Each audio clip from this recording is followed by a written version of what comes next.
देखो बंधुवर सामने स्थिर जो वह भूधर, शोभित सत हरित गुल्म तृण से श्यामल सुंदर। कह रहे हैं ये जो पर्वत पास में दिखाई पड़ रहा है वो मेरी कल्पना में वही शक्ति का, पार्वती के रूप में शक्ति का, मैं शक्ति को उसमें कल्पना कर रहा हूँ। शोभित सत हरित गुल्म तृण से श्यामल सुंदर, और जो ये तरह तरह की हरी श्यामल हरितिमा युक्त वृक्ष और जो तमाम तरह की हरितिमा दिखाई पड़ रही पर्वत में, वो इन पार्वती के वस्त्र हैं। पार्वती कल्पना है इसकी मकरंद बिंदु, गरजता वर्ण प्रांत पर सिंह वह नहीं सिंधु। पार्वती के रूप में कह रहे हैं, कल्पना कर रहे हैं।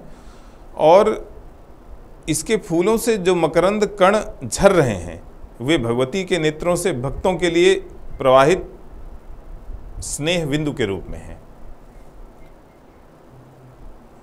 गरजता वर्ण चरण प्रांत पर सिंह वह नहीं सिंधु। कह रहे हैं ये जो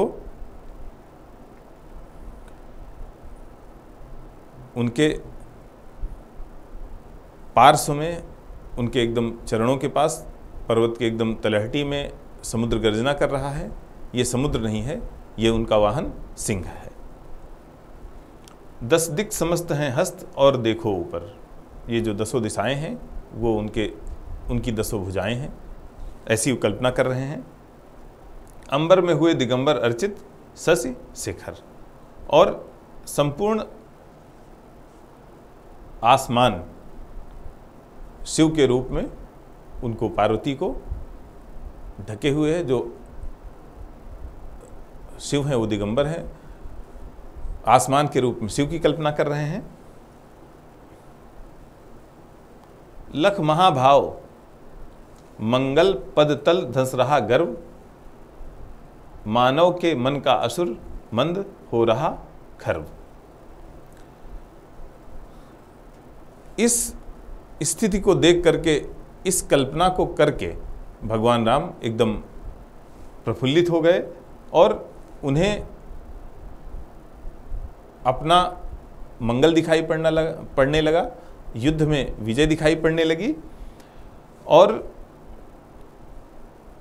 जो आसुरी प्रवृत्तियां हैं, जो मानव के मन की आसुरी प्रवृत्तियां हैं, वो इस तरह की कल्पना से धीरे धीरे समाप्त प्राय हो जाती हैं, समाप्त हो जाती हैं।